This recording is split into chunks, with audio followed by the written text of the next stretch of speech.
Welcome to this week, and what a week it has been.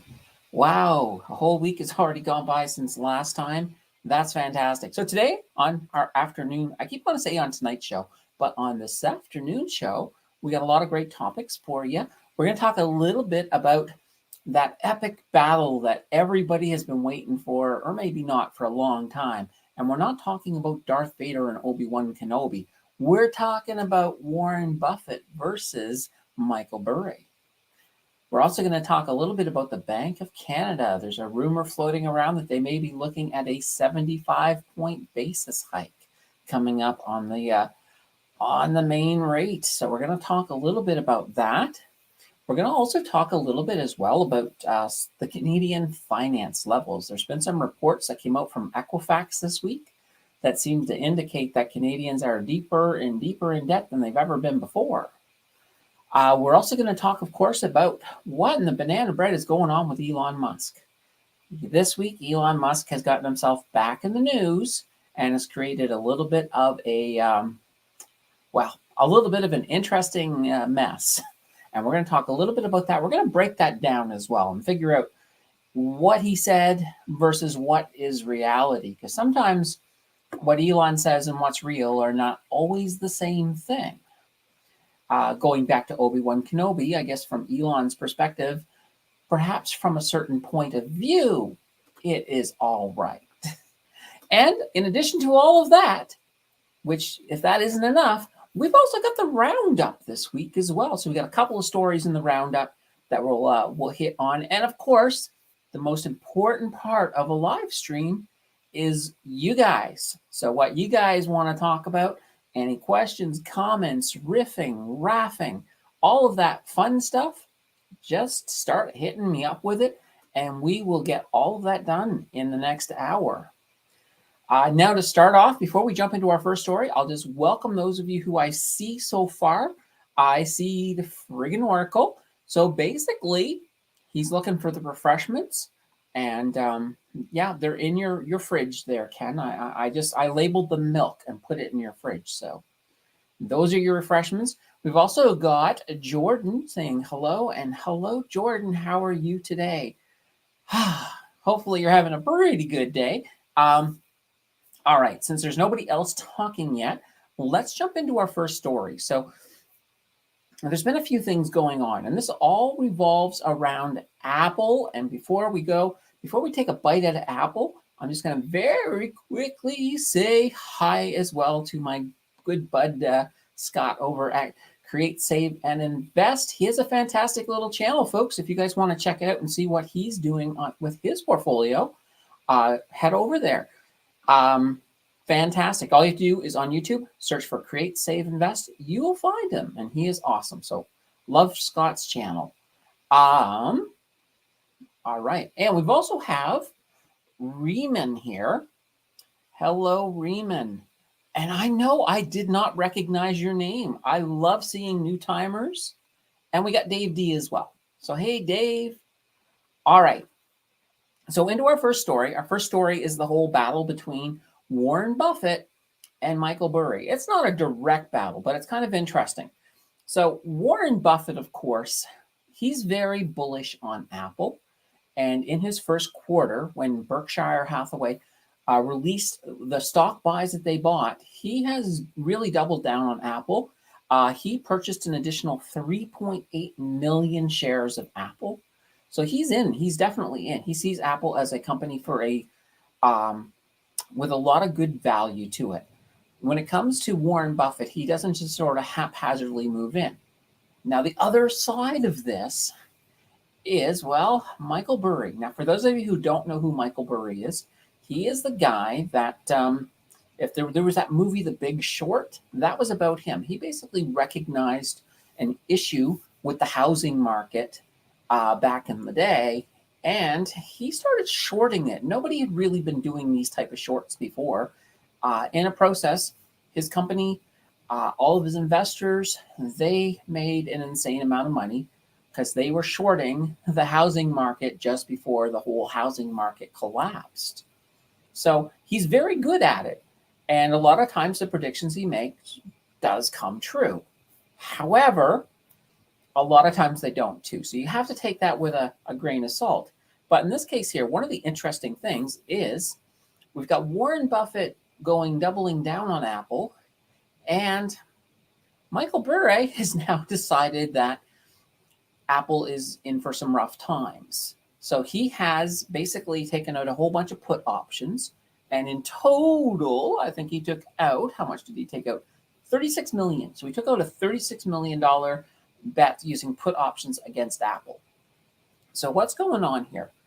One person saying one thing. So, Buffett's expecting Apple to do well, and Burry's sort of expecting Apple to not do so well. I think the big perspective here, and I know a lot of people on the internet have been talking about this, I think this all comes down to time frames, to be very honest. When it comes to Warren Buffett, a lot of times Warren Buffett is of that mindset that you should invest in things that you're willing to hold for a long term. He is very, very much a long-term investor. So he's never really looking at the short-term picture. Now, Michael Burry in the past has said a lot of good things about Apple. And he has said, one of the things he actually said is he said, I can see why Apple is a stock that Warren Buffett buys. So it shows that I think Burry does have long-term bullishness when it comes to Apple. But I think what's happening here with what he's doing right now, I think he's looking at the short term. I think he's looking to capitalize on some of the misery that's been happening in the tech sector. Now, why did he choose Apple, though? That's an interesting thing, because it's not the tech sector himself that he's against, because he actually took out longs on both Google and Facebook. So he's basically betting that Google and Facebook are going to go up in the short term, but he's betting against Apple. Now, a lot of it may be Apple did well in their last financial report, but Apple has already said a few things. For one, they have no expectations to produce more iPhones than they produced last year, because they're not expecting people to be able to buy them. So they're expecting a slowdown in purchasing. They're also looking at the supply chain issues, and those are affecting Apple. I know I mentioned before, I was looking at a computer that if I had wanted to purchase it, and this was back in early May, I would have been looking at an August delivery date. And that's a lot of that has to do with that supply chain issue. So it's definitely becoming a big thing. So I think that's where we're running into. We're running into a situation where Michael Burry is looking at the troubles that Apple is having and saying, you know what, I'm going to make some short-term money off of this. And Warren Buffett is more or less looking at Apple and going, you know what, this is a long-term play. I'm going to make some money. And I think that's what it is. I think they're both sort of coming at this from two completely different perspectives. And that's kind of been what this whole battle between Warren Buffett and Michael Burry is.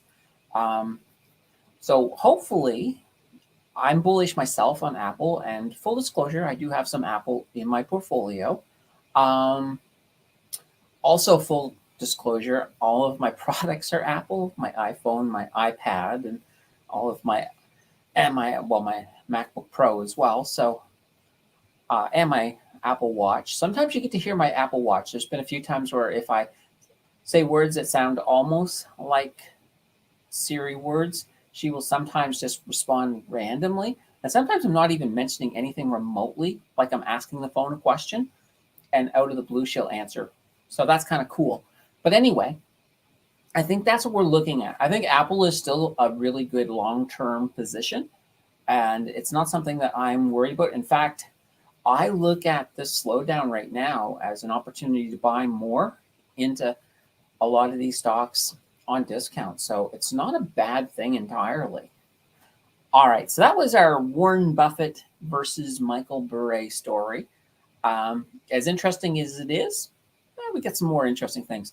The next thing I wanted to talk about here is, and I'll just say quick hi to chat for a moment.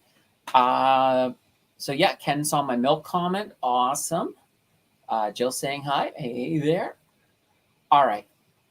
The next story I have is about the Bank of Canada and their rate. As we all know, on June 1st, they raised the rate once again by 50 basis points. And for those people who are not used to the word 50 basis points, 100 basis points is 1%. So 50 basis points is 0.5%. So they raised it by another 0.5% on June 1st, and that was expected.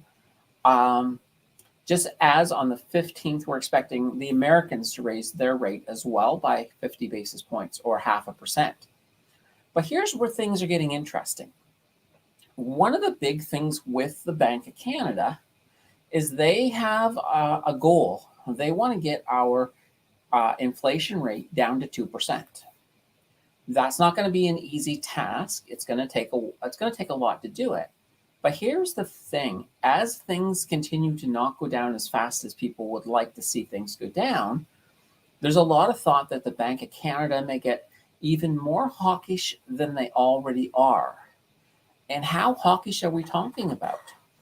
Well, if we talk to Earl Davis, now Earl Davis is a BMO global asset management manager, and he's actually predicting that they're going to start going up to 75 basis points for the Bank of Canada. So that would be 3/4, so 0.75 interest rate hikes. Now, would that happen in July? It's hard to say. I don't think it would happen in July. If they were to go with a 75 basis points, I think that would be more of an August, September. They might do it 2 months in a row. It's hard to say, because one of the things that sort of gives the bank a bit more flexibility when it comes to the rates is if you front load a lot of your really heavy stuff. So if they're going to do, if they figure they need to do a couple of 75 basis points, they'll want to front load that. Now, even with that, and then with the interest rates, most people are thinking that to hit that 2% target, we'd be pretty lucky, I think, to get that done by the end of 2023. Not so much this year. It's not going to get down to 2% this year. The problem that we have, it's not a short fix. The supply chain is not improving. There's still a lot of issues there. And I'm sure by now, most of you have been to the store and have just absolutely cannot find something that you absolutely could always find. So in chat, just write down anything that you can't seem to find anymore. I'll start off with me.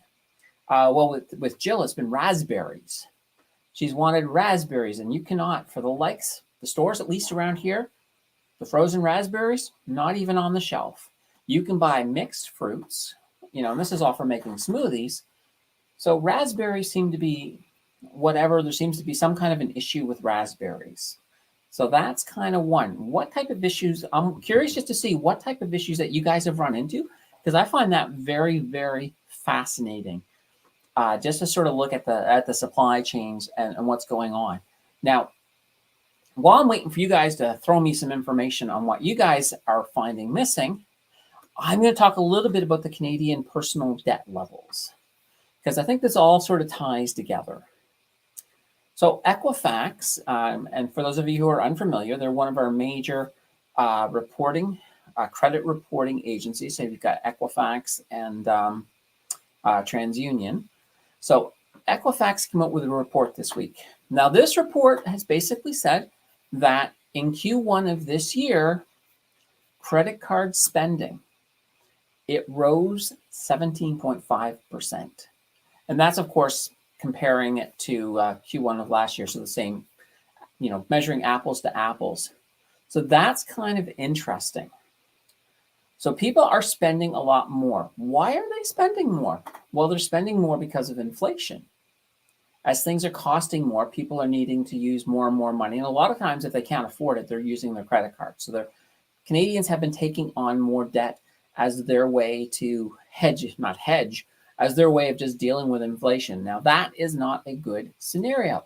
That is a road that has a drop off at the end of it. And you're on that road and you're flooring your accelerator to the floor, and you don't have your headlights on, and you're heading for a hole. That's kind of where a lot of people tend to be in this current market, in this situation. So it's interesting. So some more data that came out of that. So let's talk about brand new credit cards. So in Q1, there were 31.2% more credit cards, brand new credit cards, issued than the last year. So people are looking for credit cards more, and they're using them as their buffer for these rough, difficult times that are ahead. Now, when it comes to credit limits, the average limit that people have been getting on these cards is $5,500, and that's also up as well. So limits are going up. People are getting more cards, and debt overall is going up. Now, here's this is not a beautiful thing, but if we actually look at an average Canadian, and let's not even look at mortgages, so we'll exclude mortgages. The average Canadian debt right now, get this, it's $20,744. That's the average Canadian. And when you think about the fact that there's a lot of Canadians who have no debt at all, the people who do have debt are carrying a lot of debt, and it's all adding up. So this is all kind of that perfect scenario for a lot of turmoil in society as this all comes crashing down. And eventually, it all does come crashing down. That's the way the world works. So you can't always defer the piper forever. Eventually, you do have to pay the piper. And this is beautiful. Let me just pull this one up here. I missed a couple by Ken, but we'll get back to Ken. Canadian consumer debt up big time. Yes. And Scott, this is how big the Canadian consumer debt, the total consumer debt rose over the last year, $2.3 trillion. That's with a T. $2.3 trillion. That is just absolutely insane. Now, going back to asking about raspberries, Ken did bring up that he has a raspberry bush at his old house and a mulberry tree. Well, that's kind of cool. And then with the credit cards to afford stuff, a very bad idea. Yeah, absolutely.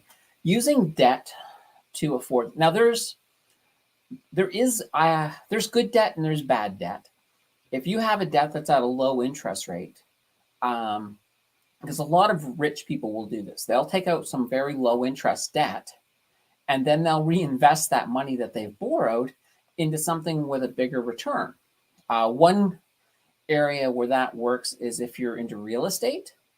A lot of times you can get some really insane returns on real estate, at least in the current market.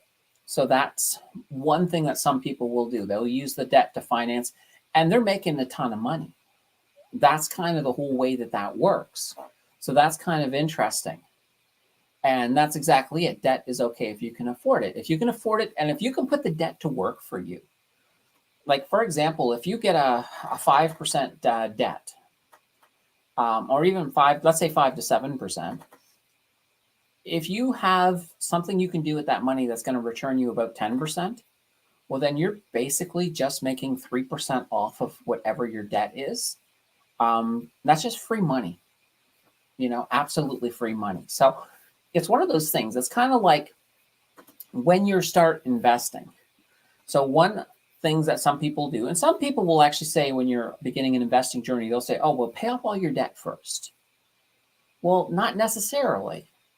If you have a debt, so let's say, for example, you have a mortgage, and it's very low. Let's say you're paying 3% on it.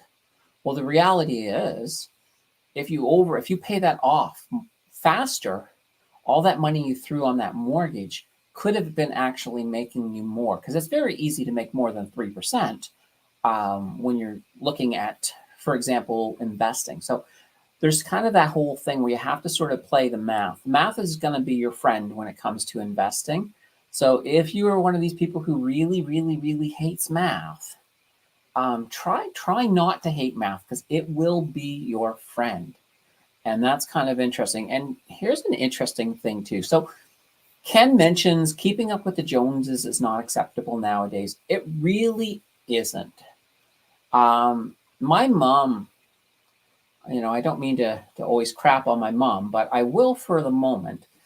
She's one of these people that if the neighbor has some nice new gadget, guess what? She wants that nice new gadget. It doesn't matter if she can actually afford that nice new gadget. but she will do what she can to get that nice new gadget. It's kind of one of them interesting things. If you look at a typical millionaire, you know what? They're not driving Lambos. They're not doing all of the fancy things that we associate with millionaires. Maybe the billionaires are doing those things, but the typical blue-collared millionaire, they're driving an old truck. They don't have the fancy clothes. They don't have all of the bells and whistles because they don't need it.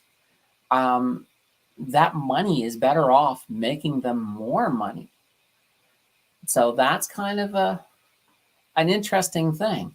And Riemann here mentioned time to buy iPay ETF. Yeah, there's definitely, there's a lot of different ETFs out there that can make you a crap load of money. Now, tomorrow's video, I'm actually looking at the income trust. So that'll be coming out tomorrow. So that's kind of interesting. So that's companies like Canoe, and I know everybody loves Canoe. So we're going to talk. I'm actually, I normally give a preview later in the video about tomorrow, but this is exciting. So tomorrow I'm looking at 4 other income trusts, and we're going to pit them against Canoe and see which one is the best. See if Canoe still holds the top spot. So that will be fun. I won't tell you who wins because that would be spoiling it. But yeah, so that's what's going on with some of the personal debt stuff. So that's kind of interesting. Now, I'm going to move over to our good old friend Elon Musk. What in the banana bread is going on with Elon Musk? I need to make a graphic for that. I really, really do. Maybe like a cartoon banana chasing Elon across the screen. I think that would be hilarious, but that's outside of my skill set. But I have to think about that. But that would be kind of cool. Anyway, this week, of course, Elon keeps getting himself in trouble. And usually when Elon gets himself in trouble, it usually involves a tweet. And this week, no exception. So this week, Elon one day just decided to tweet that he was nervous about the economy. And as a result, he's laying off 10% of his staff at Tesla. Well, that's not a great tweet to just dump out there. I thought, and this is one of the things, Elon's supposed to have somebody who sort of like Twitter sits him and, approves his tweets before he's tweeting them because of the stuff he does tweet and gets in trouble with. But for some reason, this one got through, and this is one that shouldn't have gotten through. I'll tell you why. The reason is it's not accurate. So when Elon creates a panic, and this is the type of thing that ripples in the market. It makes investors nervous. It makes other businesses nervous. Like if other businesses think that Tesla is looking at laying off a bunch of people because of things getting so bad, they might start thinking, oh, well, maybe we should be laying off people too. And that's never good. But here's the interesting thing about when you start to dig into what exactly Elon is doing.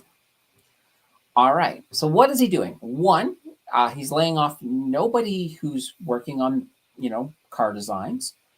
He's laying off nobody who's working on battery designs, battery production. He's actually hiring in those areas. So he's increasing his headcount in a lot of different departments. Well, when you dig deeper, what you find is that there are some departments, and they're not specific in this information, that they overhired in.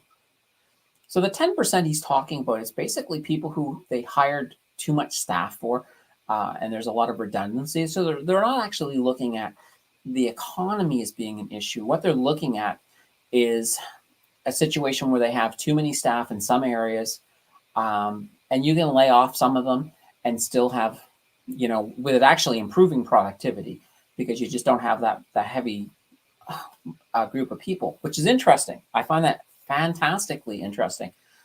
And I think a lot of it too is because Elon also came out with a tweet saying that, if I don't see you in the office, I'm going to consider that you've retired or resigned your position. So he's kind of at the, I don't want you working at home unless you're working 40 hours in the office type idea. So that might be part of it too, is that with all of these people coming in because of Elon's tweet, of course, he's now looking at it and says, oh yeah, now it's easier to see that they're overstaffed in certain areas. And that's what they're actually doing. But the funny thing is, when you look at the total number of employees of Tesla, after the supposed 10% layoff, you're actually going to have a higher number of people working at Tesla on the other side of it. So that is kind of interesting. So he created a bit more of a panic than he should have. And I know there's a lot of people who are starting to get very annoyed with Elon. And when we say a lot of people, usually we're talking about people within Tesla, investors within Tesla, because it's like Elon sometimes creates a panic that should never have been created. And this was one of those situations. So that was kind of Elon's big thing this week. So what can you say? What can we say about Elon?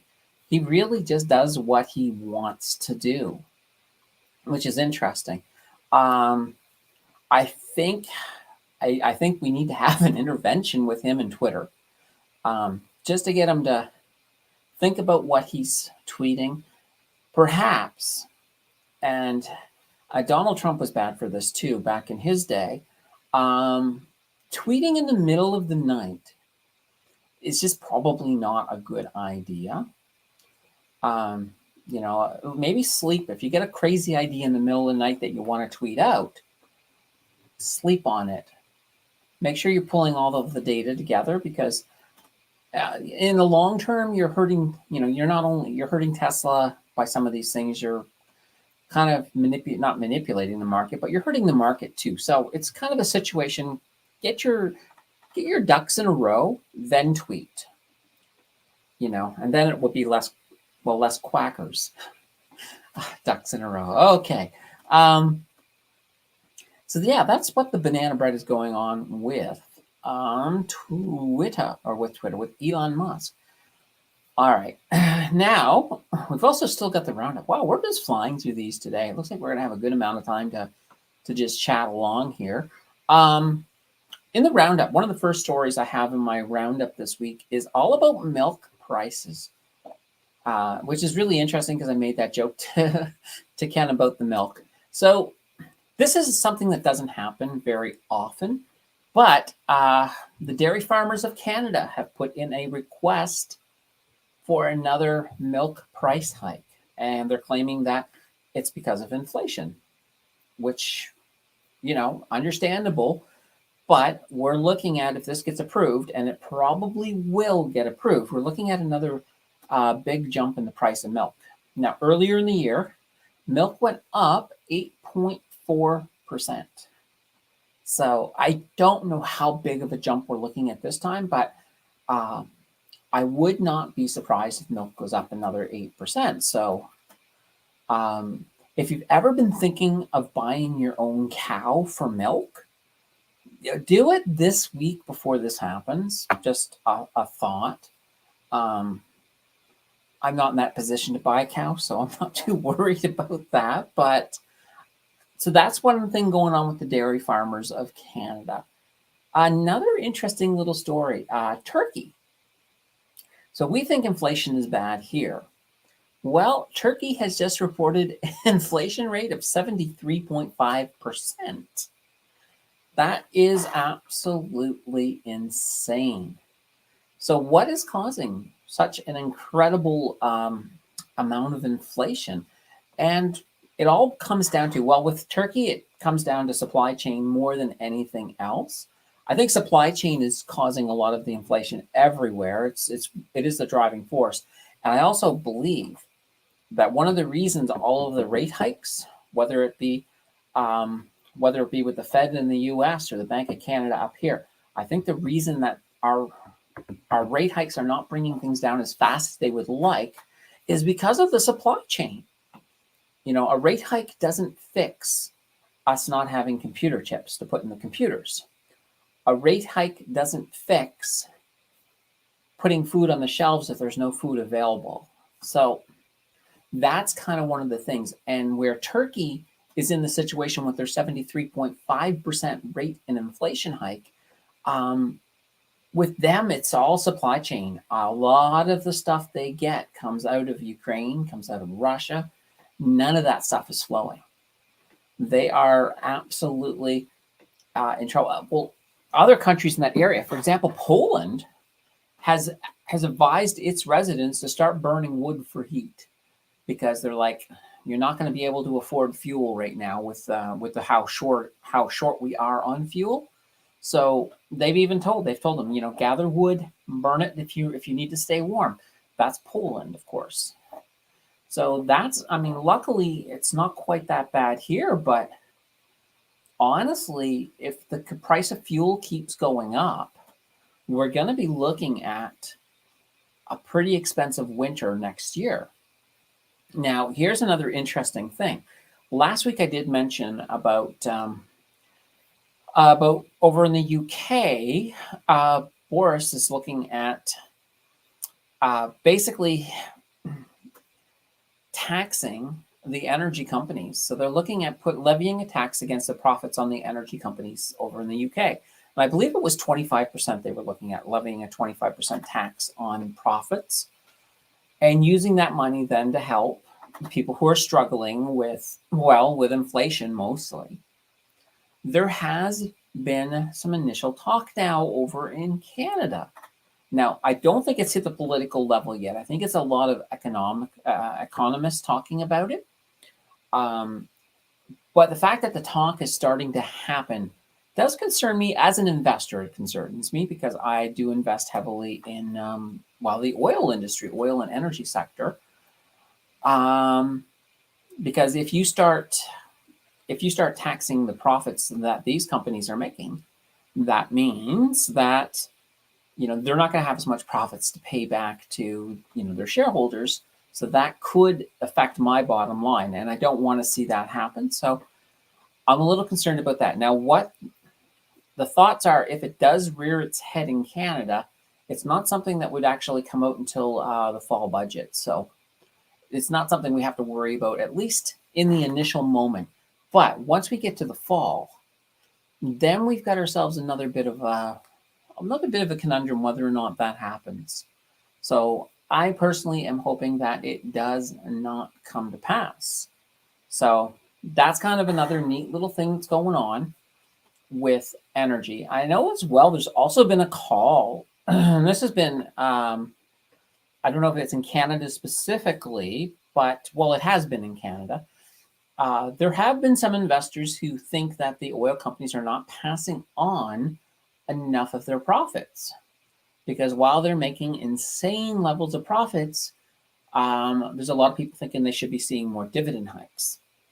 And now some companies, Tullamone, for example, and I mentioned them, actually they were in one of my videos.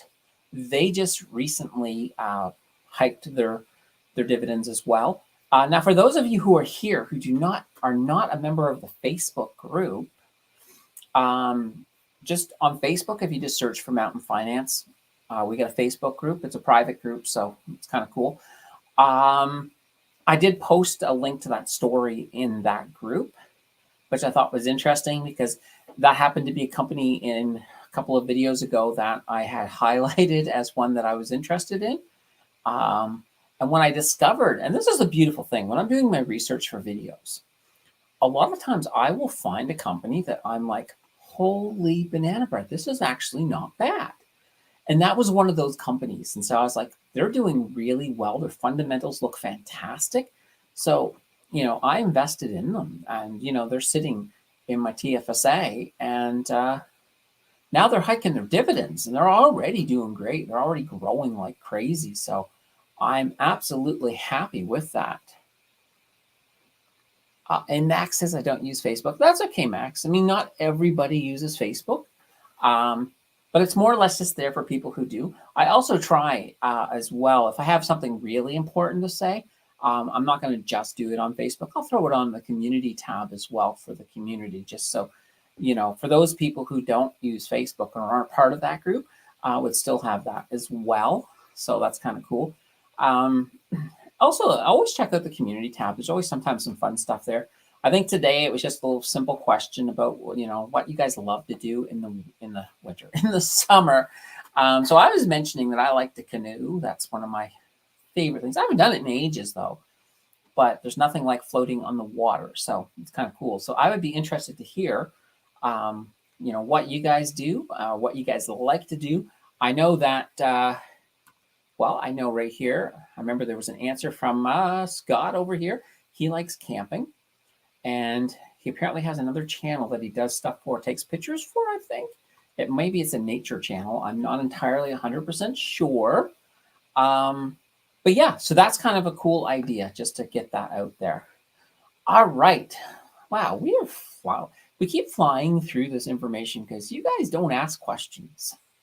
Or maybe I should just be asking you guys questions. That would be kind of interesting. Now, here's something I did miss. I know Rima mentioned tech stocks are expected to go up again, up soon. And that's a possibility. I think it's really interesting. Half of the people out there think that the sky is falling.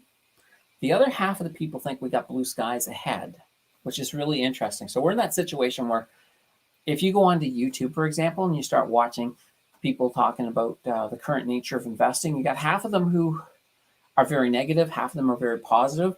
And if you're one of these people who's promote a FOMO, so the fear of missing out, and FUD, fear, uncertainty, doubt, it's really easy to be at the point where you could watch, let's take Bitcoin, for example. With Bitcoin, if you were to watch 5 different videos on Bitcoin through that afternoon, you can basically be wanting to double down on your Bitcoin. You also want to sell your Bitcoin. You're also afraid it's too late with your Bitcoin, or you're so happy because you're going to be a millionaire within a year because of Bitcoin. And it's kind of interesting. It's just the way that people look at it, is that there's so many different opinions. And what we need to do as investors, though, is we really need to make up our own mind about what's going on with the market. We need to be smart about it. We also need to know what our motivations are. Now, most of us, I believe, are long-term investors.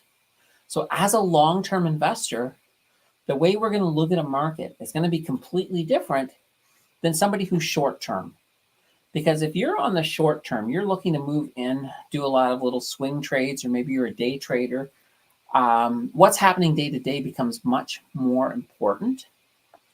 Whereas right now, as a long-term investor, while the market is, whether it's correcting or whether we're falling into a recession, these are just great times to get some of these high conviction stocks at some good prices and start loading up, gobble, gobble, gobble, like Pac-Man, and take those stocks. And then on the other side, when the stocks start to recover their value, you're going to be in good shape. Most long-term investors never regret buying while their favorite stocks were in the red. But when you're looking to make short-term moves, something like this can be very inconvenient, because if you jumped in just before all of this began, thinking, okay, in a month or so, I'm going to flip my Bitcoin, or I'm going to flip, these stocks here. Well, you're in for a rude awakening, because you're not going to. You can flip them, but you're going to flip them at a loss. And that's not the way to win when it comes to investing. You want to buy low, sell high. And that sounds like such simple common sense. But yet, when people get afraid because they see things falling and they're afraid they're going to lose everything and it's all going to go to zero, and they sell, what are they doing? They're selling when it's low. And then when everything starts going back up and everyone's all excited again, they're like, oh, well, I know I got burnt last time, I'm going to buy again. And they're buying when it's high. So once again, they're doing the opposite, which is hilarious. A lot of people really, really get suckered into that. And the reason they do it is because they allow their own psychology to get in the way. Now, I think I mentioned last week about fight or flight. And that's what it all is. And Scott is mentioning people panic. Yeah. And if you ever see the fear and greed index, Right now, for Bitcoin anyway, we're in like extreme fear. So people are absolutely scared like crazy. Well, Warren Buffett, once again, he's always said, that's when you should be buying. When people are afraid, buy. When people are overjoyed, sell. And that's true. I mean, with a long-term investment, though, you don't have to sell. You don't have to be trying. You don't have to be trying to time the market. Like timing the market, it's never a good idea. And Warren Buffett, of course, came out with that famous saying that, time in the market is better than timing the market. That comes from Warren Buffett. Pretty much most of the really good stock proverb little sayings lead back to Warren Buffett in one way or another. And that makes sense because, he has made an insane amount of money. And he has made a lot of good moves, and he's as old as the hills, so there's probably nothing he hasn't seen. So he's got all that extra experience that the rest of us, lack. I almost said the lack of us rest. The fun way of mixing up your words when you're talking. So that's kind of an interesting concept. It's just when you're thinking about the market itself. Now, I know with Bitcoin, people are like, what the heck is going on? And here's the thing with Bitcoin. Bitcoin is still tied into the markets. I know I've been saying that now for a while, and I know Ryan has been saying that as well for a very long time. And it's true. It's very much true. Eventually, I mean, I do think eventually Bitcoin will uncouple from the market and they'll sort of be a little bit more independent of each other, but we're not in that area yet. And here's one of the neat little things. A lot of times when you're watching the market and you see the market pump, well, a little bit later, you'll see that Bitcoin's going to follow. Like sometimes there's a little bit of a delay. So if you are sitting on cash, for example, and you're looking for a spot to DCA into Bitcoin, and you see the market pump, no, it might be a good idea to start DCAing in because you're probably going to see Bitcoin start to pump pretty soon too. But at the same time, it also goes in the other way as well. You'll find that things will move up and down. Now, Max here says, I would have sold the dip with my crypto until I found Celsius Network. Now I just load up on USDC and get the 7.1% yield. Yeah, and that's kind of one of those interesting things is, there are a lot of opportunities to get yield, which is kind of cool. And that's like with Celsius, BlockFi as well.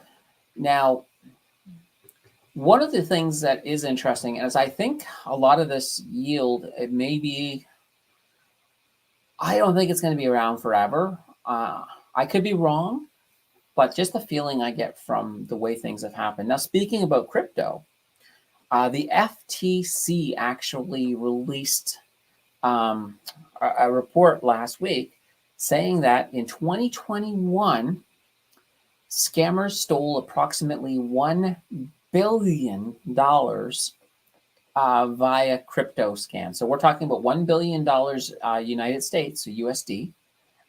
So they have managed to steal $1 million American.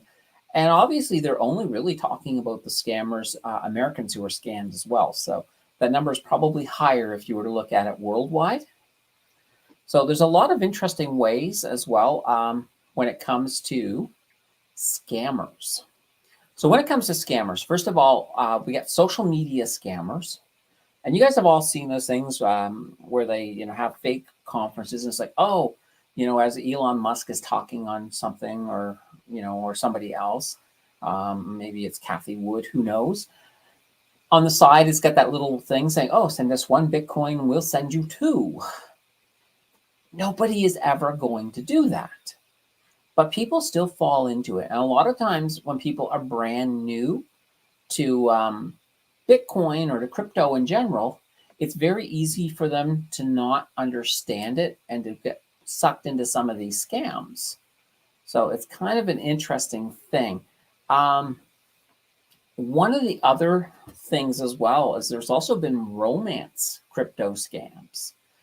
So you meet somebody special on the internet, they say all the right things, and next thing you know, they're letting you know that they're really good at investing. And they're like, hey, if you want, I can invest some of that crypto for you, get some good returns for you. And of course, if you're already got the butterflies for them, you're more than likely to fall into that trap. And the reality is that person is saying the exact same thing to about 50 different people, whether it be, women or men or whoever.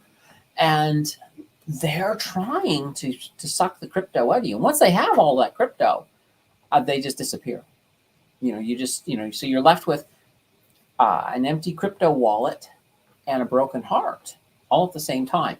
So you want to be really, really careful when it comes to your crypto. Like, if you start dating somebody online and they start getting very interested in your finances, that should be an alarm. That should be a red alert alarm. So, be careful, folks. It does happen out there. Now, Ken says we won't see pumps with BTC in the future as we did the last 2 years due to the free printed money is all gone. And that's true. We don't have, it's one of the things with the markets in general, while during the pandemic, and we can say pandemic now. I don't know if we can say the C word, but we can definitely say pandemic. One of the big issues during that time is all of that excessive money printing was creating all this liquidity, and a lot of people had tons of money in their pockets, and that created a whole lot of new investors. So you got a lot of people. There was a lot of money pumping into the market. Now, as we no longer have the free money flowing, as we're looking at inflation and a possible recession, we just don't have that money in there. So the only way we're going to see stuff happening, like big pumps with crypto, it's going to have to be institutional investing. The retail investor right now is tapped out. There's not much, I think, there's not much money there for the retail investor to be using. So that is absolutely correct. Why do you think it will uncouple? Well, it's not so much that it's going to uncouple. I think one of the issues is when it comes to stable coins, as we've already seen that when you're looking at Terra Luna, for example, there were some issues with that coin, with the way its relationship to Luna was used to try to keep it tethered to the $1 amount. That was utilized. Now, some people think that it was actually attacked. I don't know if that's true or not, but the whole collapse of Terra was because it is manipulative that way. Now, and let's not worry about them, because when we're looking at the current tethers, they're all done a little bit differently. Now, one of the problems is when you have that interest on something like a Terra Luna, something like just a USD, that means that your money that you've put into that stable coin, well, it's being loaned out. That's how come they can pay you 7%, because they're making a bigger percentage off of that money than what they're paying you. So when you start loaning money, think of the fractional banking system. Something similar to that starts happening within these exchanges and their stable coins. So they're loaning more coin than they actually have. And as they're doing a sort of a fractional reserve, stable coin type lending, if a situation ever came that everybody wanted their money at once, that's where you start to run into some serious issues when it comes to stable coins. Because if everybody who has, USDC or whichever stable coin it is, if they all said, I want my money right now, the exchanges just can't do it. So it's kind of one of those things. And what could cause that? Well, if there were some kind of a black swan event, let's say, for example, and this is just, I'm picking something out of my butt here, but if the SEC were to come out and say, okay, well, we're going to ban all stable coins. Well, at that point, yes, everybody who has stable coins would probably be like, I think I better sell. And that could then cause some serious issues. A lot of people, nobody, I think before what happened to Terra Luna, I don't think people could thought that was even possible. I mean, they were a top 10 coin, but it happened, and it happened fast. So it's not a situation where you're going to be able to sit there and be like, okay, I'll see it coming, I'll be fine. Well, nobody was fine with Terra Luna. There's people who had, millions of dollars of that stable coin that all of a sudden found out they've got maybe $500 now. So that's kind of a sad way to wake up. So that's the only reason I say with stable coins, just be a little cautious. I know that a lot of people like to use the yields. I think even MicroStrategy is using those yields. So they're probably safe, but they're not 100% safe. So always keep that in mind when you're dealing with things like that. Now, Jill also said, usually over a longer period of time, the results will likely show that it follows it more closely rather than strays from it. And I think she's talking about Bitcoin following the market. And that's true. Like Bitcoin hasn't yet grown to that point where it is its own, I don't want to say its own entity. It's right now, the people who invest in Bitcoin are people who are also investing in the market. It's following the whole same trajectory, and a lot of the black swan events that are affecting stock buyers are affecting the crypto buyers as well. So right now we're kind of all still under that same tether at the moment. Now I see when it breaks a little bit further from it, I see it eventually behaving a lot more like a commodity. So behaving a lot more like gold, for example. Now, Max says, I think if you are getting into crypto now, you need to expect a 2 to 5 year hodl and focus on Bitcoin for now. Many of the altcoins could fade away as new favorites surface. I cannot agree more with Max than I agree with him right now. I think that's absolutely correct. You're going to need some time to hodl. Bitcoin, I think right now is going to be, Bitcoin is almost acting like a stable coin right now, which is funny because it's been in the same little area for months, which is really neat. But that's a whole thing too. When we go into a bear market or a crypto winter, a lot of coins that don't have any value do end up dying and going away. They go away just like the dodo bird. And we're going to see that. So right now we're at a situation where I think probably the number one coin person in our community, of course, is Ken. So what Ken does is he makes a lot of movement. Like he's really paying attention. He is doing his research to the nth degree, and that's why Ken is successful.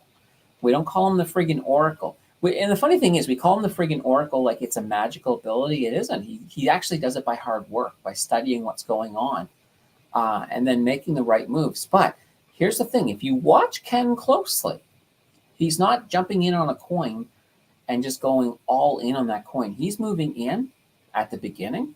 He's catching these early waves, and then he's getting right out. And he's taking his profits, and he's moving on to his next target. And in a way, Ken is a lot like almost like a day trader, though I think it's a slightly longer period of time in his case. And for the most part, he has done very, very well. I think there's been a couple of situations where, Ken may have gotten in on a coin that all of a sudden it just became baggage for a while, and that's fine too, because he doesn't put in more than he can afford to lose, because Ken is smart that way. So, and just speaking of Ken, I believe on Tuesday, he's actually going to do a crypto show. Tuesdays and Thursdays, I think he's going to do, I don't know if it's just like a 2-hour little show, but I don't know the full details. Ken, if you just put down what information you have in there for these guys, let them know. On the Facebook groups for here, for High Rye, for the friggin' Oracle, for Crypto Night in Canada, now the Danter Banter, he usually posts the information about his show. So if you wouldn't mind, Ken, for Tuesday, if you could just put a post in my group as well, just so people who are here tonight and want to check out your show can certainly do that. Because, yeah, so he's going to talk about crypto, a lot different than his weekend shows, which are kind of more risque, less professional. I think these ones are actually going to be much more informative. So if that's something that you're interested in, I know Dave D, who's here. I know he loves Ken's stuff, so I would definitely check that out. Okay, so I'll tell you a little bit about what's coming up this week. So this week, tomorrow, as I mentioned before, I am doing an income trust video. We're going to take 4 income trusts and we're going to compare and contrast them to Canoe.eit, and we're going to see if there's maybe a better income trust out there than Canoe, or maybe Canoe's just going to hold on to the title and keep on running.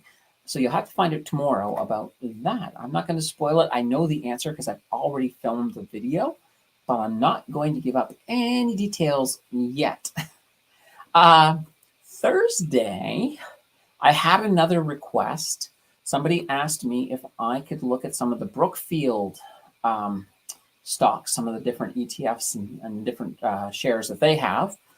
So they want me to break down Brookfield. So I'm going to tear that apart, and that will be coming out on Thursday. And then, of course, we'll be back here again next week for another one of this week's, which is, oh, and here we go. Apparently, okay, people, I guess it's not this week. I thought he was starting it this Tuesday. So perhaps it's the following week. But when it does come out, Ken will drop something in our community. That way there, you guys can have a chance to see it. Max will just have to remember it where he's not a member, where he doesn't do Facebook. So that's kind of the way that goes. All right, we're down to our last 3 minutes, folks. If you guys got any last burning questions you want to get in there, this is the time to drop them in. And wow, this was amazing. This show went really, really fast. Like I feel like I'm only halfway in, to be honest. So that's kind of cool. You know, when a show goes fast, that to me is just it's just fantastic, because it means that, you know, it was some pretty good information. I don't think we'll ever have a this week where we have no news. It's like, oh yeah, absolutely nothing happened in the world of finance for an entire week. Even Christmas week, when, you know, things are closed most of the week, there's still tons of news. So that is fantastic. All right. And Max, I like your CWB. Yeah, so anybody who did not catch the Canadian Western Bank video, jump over to YouTube after this is over.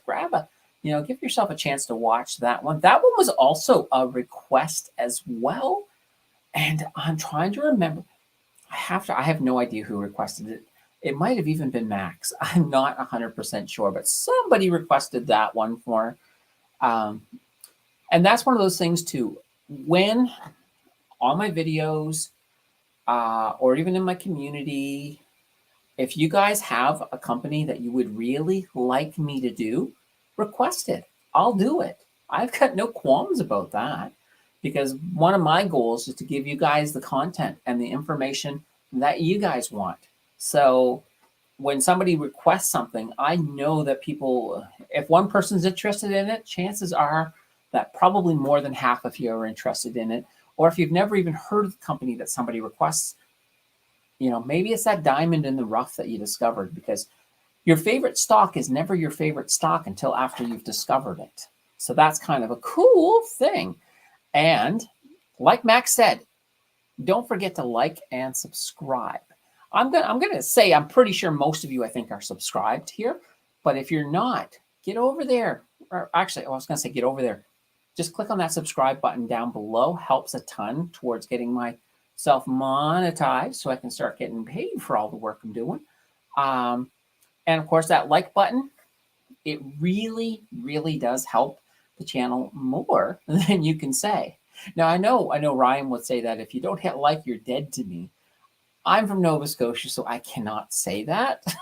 But if you do hit that like button, then you've got my blessing, if that means anything, or my gratitude, or you got karma.